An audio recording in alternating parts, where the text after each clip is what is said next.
டீச்சிங்குக்கு நீங்கள் ஒரு academic subject மட்டும் இல்லை, அது ஒரு காம்பனன்ட் தான். அகடமிக் மேத்ஸ் டீச்சர்ண்டா மேத்ஸ் கொஞ்சம் தெரிஞ்சிருக்க வேணும் உங்களுக்கு. மேத்ஸை டீச்சருக்கு மேத்ஸ் எப்படி டீச் பண்ணியிருக்க தெரிய வேணும் உங்களுக்கு.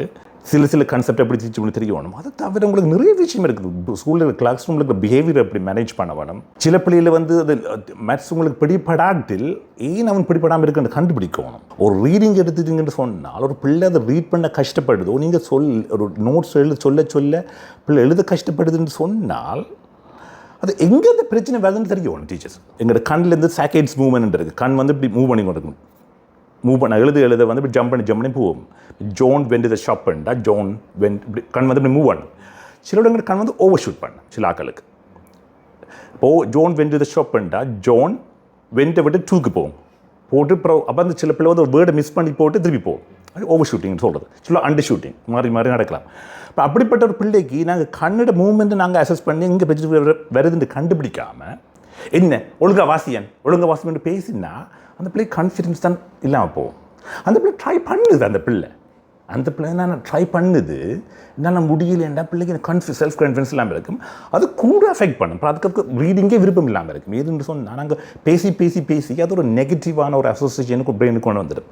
ஒரு பிள்ளை படிக்கிறதுக்கு அகடமிக் ஸ்கில் இல்லை, ப்ரீரெக்வசிட் ஸ்கில். என்ன ஒரு பிள்ளை படிக்கிறதுனா பிள்ளை ஒரு இடத்துல இருக்க வேணும், கான்சன்ட்ரேட் பண்ணணும், ஃபோக்கஸ் பண்ணணும். அதெல்லாம் வந்து டீச்சருக்கு தெரியணும். சில பிள்ளைகளுக்கு புலன்கள் எப்படி வேலை செய்யுதுன்னு பிள்ளைகளுக்கு தெரியணும். சில பிள்ளைகள் என்ன செய்யணும்னா நீங்கள் வந்து ஒரு கிளாஸில் எப்படி முன்னுக்கு போகிறதுக்கு ஒரு ஆயில்ன்னு சொல்கிறது ஒரு டெஸ்க் இருக்கும். முன்னுக்கு போகிறதுக்கு ஒரு கொஞ்சம் இடம் இதில் டெஸ்க் இருக்கும்.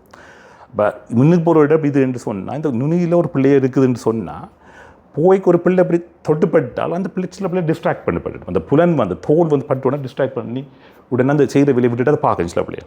சில பிள்ளைகளுக்கு வந்து விஷுவல் டிஸ்ட்ராக்ஷன் கூட, அது எல்லா மூமெண்ட்டையும் பார்த்து கொண்டு இருப்பேன். அப்போ தோலில் இப்படி பட்டு டிஸ்ட்ராக்ட் பண்ணுற பிள்ளைகளுக்கு வந்து சைடில் போடக்கூடாது. விஷுவல் டிஸ்ட்ராக்ஷன் உள்ள பிள்ளைகள் வந்து பின்னுக்கு போடக்கூடாது. அது கிளாஸில் இருக்கிற எல்லா மூமெண்ட்டையும் பிள்ளையை பார்த்து கொண்டு இருக்கும். அப்புறம் ஜன்னல் பக்கத்தில் போடக்கூடாது. நான் ஒரு ஸ்கூலுக்கு போனேன். நான் ஒரு பிள்ளை ஷேடோ டீச்சரோடு நிற்கிறாங்க. அவர் கூடுதலாக சரியான டிஸ்ட்ராக்ட் பண்ணி கொண்டு இருக்கிறாராமன்னு சொல்லி கொண்டு என்ன ஒப்சர்வ் பண்ண வேற சொல்கிறாங்க. ஜன்னலுக்கு பக்கத்தில் பிள்ளையை போட்டுக்கிறாங்க. ஜன்னலுக்குள்ளே பிள்ளை போகுது. ஜன்னலுக்கு அங்கால ஒரு அணில் ஒன்று கற்று போடுறது. அது அணிலை பார்த்து கொண்டு இருக்குது. டீச்சர் கம்ப்ளைண்ட் பண்ணுறா, இங்கே பாருங்க அங்கே அணிலை பார்க்குதுண்டு. அந்த டீச்சருக்கு ஜோஸுக்கு தெரியலே, நான் அதை ஜன்னல் பக்கத்தில் போட்டு வச்சுக்கணும் அந்த பிள்ளைங்க. ஏன்னா தெரியாது அனைமான டீச்சர்ஸுக்கு அது உண்டு. பேரண்ட்ஸுக்கும் சேம் பிரச்சனை. பேரண்ட்ஸுக்கும் வந்து அனைமான விஷயம் வந்து இது தெரியாது. எனக்கு வந்து இதை வந்து பேரண்ட்ஸுக்கும் டீச்சர்ஸுக்கும் வந்து அவேர்னஸை கொண்டு வரணும், வெளிப்படையாக கொண்டு வரணும் விருப்பம்.